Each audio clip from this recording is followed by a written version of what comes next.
My mother-in-law, female 59, and I, male 36, have been having an emotional affair for 2 years. I'll start by saying the initial infatuation was all me. I've been married for 16 years, but never thought of my mother-in-law in that way. In fact, I thought she was obnoxious, and apparently she thought the same of me. My work relocated us to her town. Being in the same city, we were often working on things together. Things like she needed help painting a room, or she needed help around the house. Neither of us really sought the other. Spending the time with her, I began to get to know her, and eventually I found myself attracted to her. It actually didn't hit me until I had a dream about her. At this point, I feel like I should give some backstory. My father-in-law, which is her husband, had been bedridden for 7 years. Overall, his health isn't good. I'm married to her daughter, of course, but it hasn't been good for a while. Without going into details, I can't leave, at least not until our children are out of the house. Now back to my mother-in-law and I. As we spent time together, I came to realize she faced almost the same things with her husband as I'm currently going through with her daughter.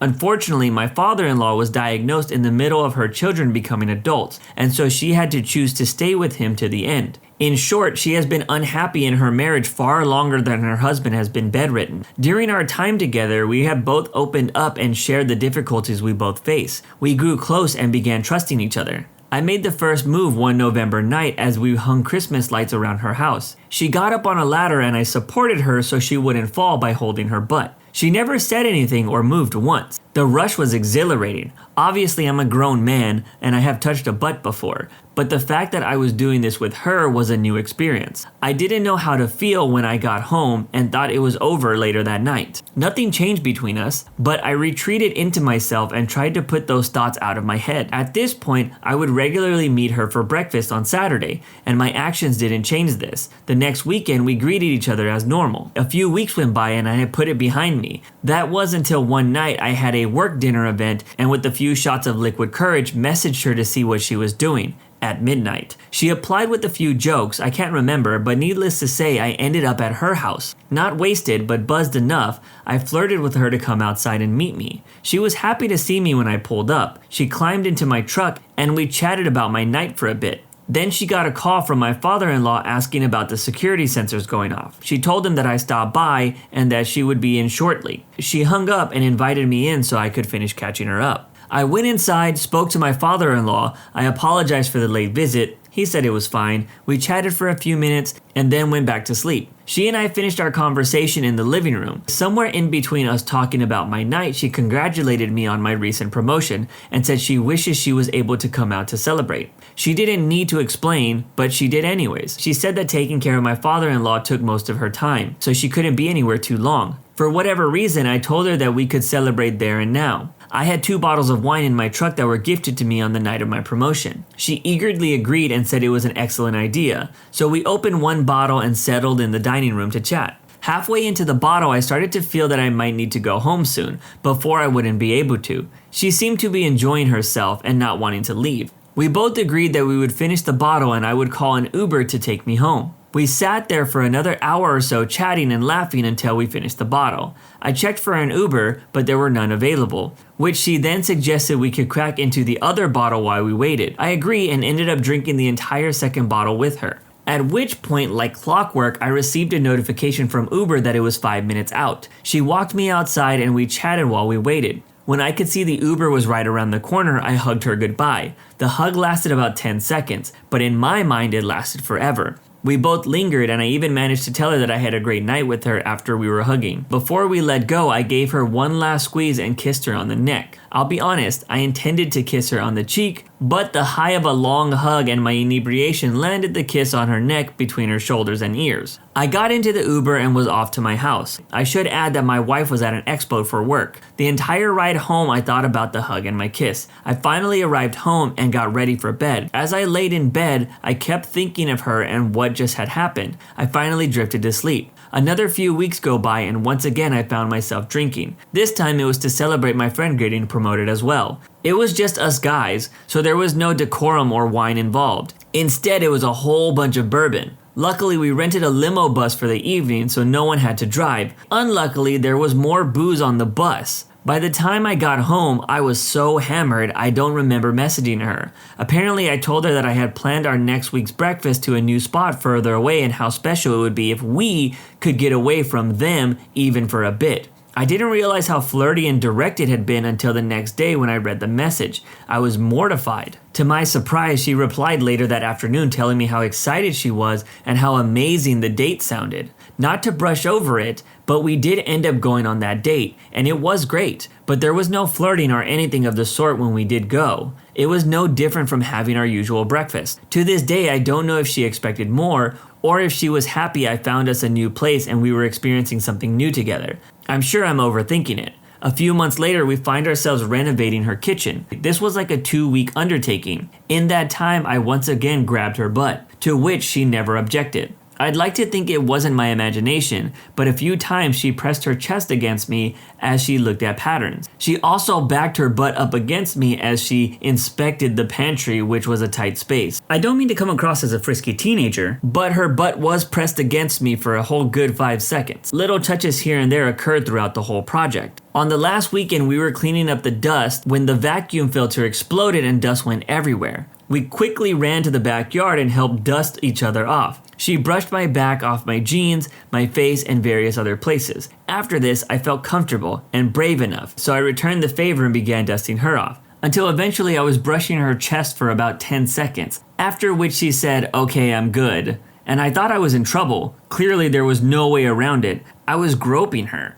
It wasn't until a few seconds later that I understood I wasn't in trouble. She was noticeably excited. I had turned her on and that was the reason she asked me to stop. A few weeks later, feeling braver, I jokingly asked her to a movie date. She liked and agreed to the date. I felt reassured and confident by the fact that she replied with yes to the date night. We planned on ordering dinner from this new Italian restaurant, a bottle of wine, and a new movie. During the course of our date, she complained that she had a tension headache. I began to rub her scalp, ears, and then her shoulders, all while joking around about it being an age-old Chinese secret that I made up. About 20 minutes in, she thanked me but said she was good. Her tone seemed uncomfortable. Once again, I thought maybe I had done too much in my buzzed state by moving lower. But to my surprise again, a few seconds later, I realized that she wasn't uncomfortable. It was because I once again had turned her on. She was flushed in the face and had to excuse herself to go to the bathroom, and returned more composed. That night we both drank a little more than we intended to, so she suggested I sleep for a bit in the guest bedroom before I drive home. She readied the guest bedroom as I watched. I so desperately wanted to hold her, cuddle her, and even more. We hugged and kissed on the cheek goodnight. She went to her room and left me in the guest room. As I laid in bed, I fantasized about going to her room and making her mine. I thought about what excuses would be acceptable if things didn't work out as I fantasized. In the end, it did nothing and simply laid there in frustration. It's been a total of 2.5 years of this flirtatious behavior. I'd like to think of it as not all in my head, especially after seeing her eyes longing for me and staying longer anytime I have to leave after spending a day with her. My dilemma is I know she wants me as much as I want her, but through our talks, I don't think she can betray her husband, despite her disregard and her discontent with him. And more importantly, she couldn't betray her daughter, again despite their estranged relationship. In the end, I think I'll make my move after her husband passes. This probably makes me sound like a horrible person, I know, but her daughter and I are nearing divorce. They have no relationship and, as I've said, more or less are estranged, but I have to know the answer to the burning question. This is a real story. If anyone has real advice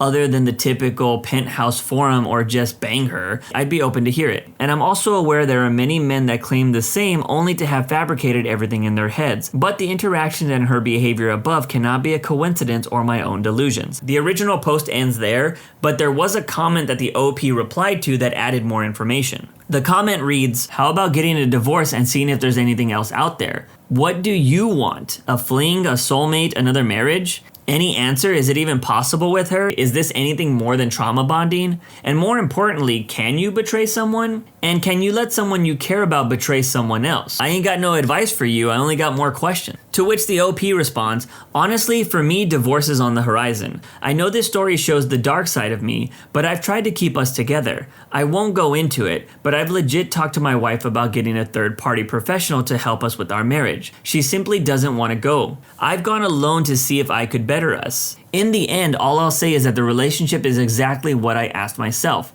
At what point, per society's eyes, am I not the jerk? At what point am I going to be the douche that left his poor wife? At what point am I allowed to say that I tried and gave it my all? I know that this part of my life is wrong. I know that this doesn't justify my or our actions. I'm not here to be judged. I simply came here to share my story and get advice, however messed up it is. For the future, I know that in general, I don't want to get married again. I don't see the point. I'm not saying I will never find love again or that I'll die alone. I just don't see the point of legally binding myself to another person. I have my children. I lived my life with my wife. Anything after that doesn't require me to marry anyone. As from what I want for her, I want her physically as long as we can or are able to. It may sound strange to others, but I care about my mother-in-law. I can't speak for her part if she chooses to betray anyone. Speaking for myself, I had no negative or positive feelings towards my father-in-law. He and my wife aren't monsters, but they aren't saints. As I write these last sentences, I'm reminded that we aren't anyone to judge others as we don't know the whole story.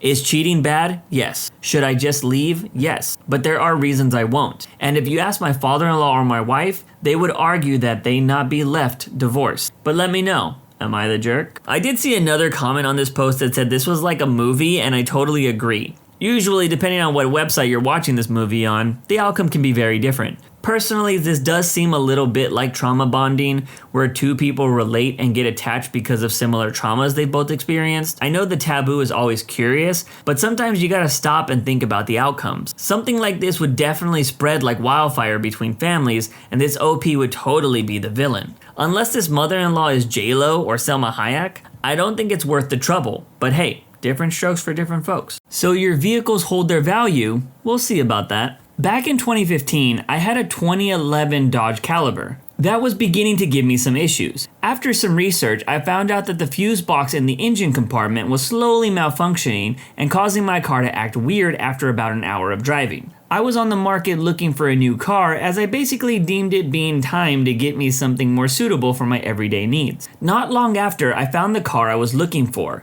which was a Kia Sorento. I rented it when the girlfriend and I went on a trip to Seattle, and I immediately was thrown away with how much space was inside the Sorento and that it had a 4-cylinder turbocharged engine. I looked at my girlfriend and said, "First thing I'm doing once we're back home is going to Kia and getting the Sorento." So once I get back home, I reach out to a family friend who is a finance manager for several dealerships, hoping he would have a contact at Kia. Instead, I got told that he would call me back. My brother then calls me and says he wants to go with me to go check out Jeeps. I told him I was not interested, but he insisted that you will be much happier with the Jeep. I also want to go to see if I can consolidate my cars. To indulge my brother's request, I agree and he meets me at the dealership. In any case, the closest vehicle they had on the lot that would even come close to the Kia Sorento was a Jeep Grand Cherokee. As I am perusing the lot, my brother shows up with my sister-in-law. My brother is driving a 2014 Jeep Grand Cherokee, and my sister-in-law is driving their 2012 Kia Forte. Both of their cars appeared to be in immaculate condition, and both with less than 20,000 miles. We walk in and I get taken away by one of the sales reps, while another sales rep talks to my brother and sister-in-law. I begin to tell the sales rep that I want to trade in my car for the Grand Cherokee, and go on to say that I am trying to keep my bill under $1,000 a month. That means that I want to even get a base model as long as it has towing capability. I found the exact one I wanted for $45,000, which would later come up to $53,000 after taxes and fees. We go back to his office to run numbers, and the sales rep comes back and asks if I'm willing to put another $5,000 down. At this point, I was confused. I have always prided myself in having great credit, and I have a very long history of always taking care of my credit. I had also explained that I was already putting $5,000 down, so why do another $5,000? After I say no, the guy walks away and talks to what appears to be the sales manager. After some back and forth, the guy comes back with the manager in tow. The sales rep sits down and the manager says, "Listen, these are Jeeps you're looking into. I won't lie to you.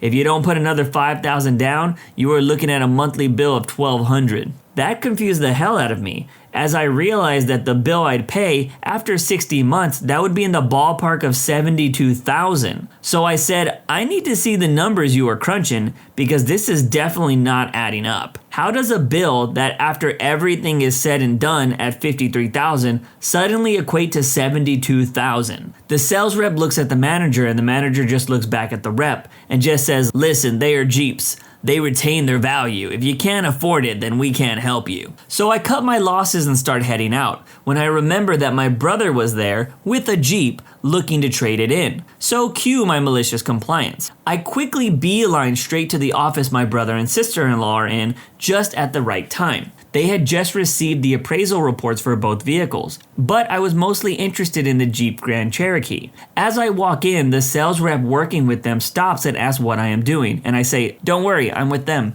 That's my brother and that's my sister-in-law. So the guy doesn't mind, and just as he is about to give the discussion of the report, the sales manager walks in and says, if you guys aren't going to buy a car today, please leave. What's wrong? I just came over here to wait for my brother who's trying to consolidate his vehicles. I believe your sales rep just needs to discuss the appraisal report. The manager then says, he doesn't have to discuss that in front of you. I then looked at my brother and said, do you give me consent to be here while the report is read? And my brother immediately said, yeah, that's fine. At that point, the sales manager basically grabbed the reports and tore them up in front of us and said, we will no longer be doing business with you. Leave now. Immediately after that, I called my buddy again and asked if he worked with the specific Kia dealership I had in mind. And within 1 hour, he traded my Dodge Caliber for a Kia Sorento I wanted. At that moment, my brother and sister-in-law saw the Sorento and both agreed that it was significantly more spacious than the Grand Cherokee. Oh, and to add insult to injury, my family friend actually was able to pull up the report of the appraisal. The 2014 Grand Cherokee was purchased at $37,000 and in 1 year with 1,500 miles had dropped the value to $18,000. No accidents, no mechanical problems, no issues with the body, just suddenly depreciated. So much for holding their value. But let me know, am I the jerk? Shopping for cars is the worst. I remember when I was looking to buy my first brand new vehicle a few years ago, I went into a dealership near my job and asked if I could test drive a Scion. I wasn't sold on the car, but a friend of mine spoke highly of theirs. After the test drive, they always want to talk numbers. I told them that I wasn't ready for that, but of course they insisted. So I humor them and tell them that I won't pay anything more than $400 a month and that I want the car at a certain price point. This is when the dealership starts the good cop, bad cop routine. If you've never heard of this, pay close attention. You see, the first sales guy I dealt with just magically got sick out of nowhere after I told him the numbers I was looking at. So salesman number 2 comes in, and this is bad cop. And he tries to basically intimidate me into changing my mind by saying that I'm getting a great deal and that I would basically be foolish for not taking the offer. I had already expected this and I told them, well then bring back my keys or ID. I'm not really sure what they had of mine, but I knew that they had something that I couldn't just walk out. So bad cop leaves all mad, and then good cop shows up. A far less aggro type of guy that tries to see what's wrong and what he can do to make things right for me. I just straight up tell him that he can give me my stuff because I'm done here, and that is what he can do. Once he knows that I'm not changing my mind, I brought my stuff and I go out the door. It was totally a terrible experience. I did end up buying a car a few months later from a different place, and I will say, if you get a chance, try to speak to an older car salesman, because I feel like they are nicer and they care more about customer service. At least that's what happened when I finally bought my car. I'm 23 and I've ruined my life. I'm sure many of you think I deserve it, and maybe you're right. Just save the comments. Anything you say, I already tell myself almost daily. 11 years ago, I was dating a woman who was absolutely crazy. Like, dropped my dog off on the side of the road, stole my dead mother's engagement ring, harassed my parents for breaking up with her for cheating types of crazy. I also have severe bipolar disorder leaning towards mania. At this point, I was undiagnosed, but very manic most of the time. This will be relevant later. I had someone, a local bar owner, come to me and a friend asking us to set his competition on fire. I was desperate, unemployed, and he offered me enough to pay my bills for 2 more months. Since my water had already been turned off, and I was lucky to eat once every 2 days, because of this dismal state, and my friend not much better, we both agreed. Later I found out this friend and 2 others were sleeping with my girlfriend. I learned this after the fact when I got my paperwork in jail. This translated to pillow talk that led her in on the whole plot. After a while, I backed out. I was afraid of jail and would rather risk homelessness. Unfortunately, by now I knew everything and my friends still told me every little detail. There were 3 attempts to burn the bar down. The first was the ceiling, and it failed to light. The second was in the closet in the bathroom. The fire department put it out, but the bar was back open the next day. The third, a garden sprayer full of gasoline was used across the back of the building and it lit. This time it burned down. After successfully burning the bar, my friend came to my house to brag. Shortly after the third and final attempt, my GF's infidelity came to light and I dumped her and all hell broke loose. As she was getting her things from my house, I was at my grandfather's house, she went through my safe that I had stupidly left open and stole my mother's ring, took my dog and dropped her off on the side of the road, and eventually started harassing my parents to get in touch with me when I stopped answering her calls. Knowing the plot, she went to the police and told them that I was responsible for burning the bar down. I was arrested by the ATF outside of the apartment I was about to lose anyways, and was taken in for questioning. I hadn't eaten in 3 days at the time or showered in a week. I was extremely naive, immature, and manic. They gave me food and I told them everything. Again, I'm not proud of my actions. They put me in a hotel and gave me $500. I was finally able to shower and do laundry. They asked me to wear a wire for them against the guy that organized it, and I did. I gave them everything they wanted without hesitation, thinking I was being rewarded for doing the right thing. A few months later, I found a job waiting tables, and while in my car, was working my way back and saving. One of the officers called me and invited me for coffee. When we met, he served me a federal indictment. Still very naive, I didn't worry. I accepted it thinking nothing was going to happen and this was a formality. I went on with my day and went to court when I was supposed to. I got to my arraignment and my public defender pulled me aside and told me I'm pleading not guilty. I responded, but I am guilty, and he told me just to keep quiet. After my arraignment, I was detained and taken to the county jail because I had no address to be released to. The official charge was conspiracy to commit arson. Over the next 8 months, I went through the court process and took a plea deal for my cooperation. I was sentenced to a year and a day. The extra day made me eligible for good time, so I was released after 10.5 months. I spent almost 2 months in federal prison. I was also sentenced to pay jointly the restitution of several $100,000. After I was released, I got on a bus across country with $120 in my pocket. I started over with no friends, no family, no job, and nowhere to go. I made my regular mandated 200-month restitution payments for a while, fell on hard times, missed a few months, and now I'm having my wages garnished. My life has effectively been ruined, and I've got nobody to blame but myself. I don't tell anyone about this for obvious reasons. A select few of my friends know about it, but they don't know the details. Again, for obvious reasons. It's been 11 years since this all happened, and I still have nightmares. I'm now 34, but let me know. Am I the jerk? This was pretty heavy and I actually feel for the OP. I can relate to having to deal with a crazy ex. I dated someone for 5 years that used to do substances before we got together and always had cravings to do them again, which I was told by a friend near the end of our relationship that she ended up doing. After I broke up with her, she would call me talking about harming herself and ending it. She also would call my mom and tell her that she was pregnant, and this made my mom think I was the father, which I wasn't. And when I got a new girlfriend, she checked herself into a crisis center and called my mom to have her tell me. It was a crazy time and has definitely made me hesitant to relationships or people similar to her since then. Be careful who you choose to spend your time with. It might just end up ruining your life. That's it for today's video. If you want to make sure you don't miss out on any content, hit that subscribe button and make sure you hit that bell to turn on notifications. If you want to finish listening to all those stories, use the playlist at the top of the description. And if you're someone who live streams and needs copyright-free music, check out the Cream of the Crop music by searching Cream of the Stream on Spotify or whatever music platform you choose. Remember, it's free.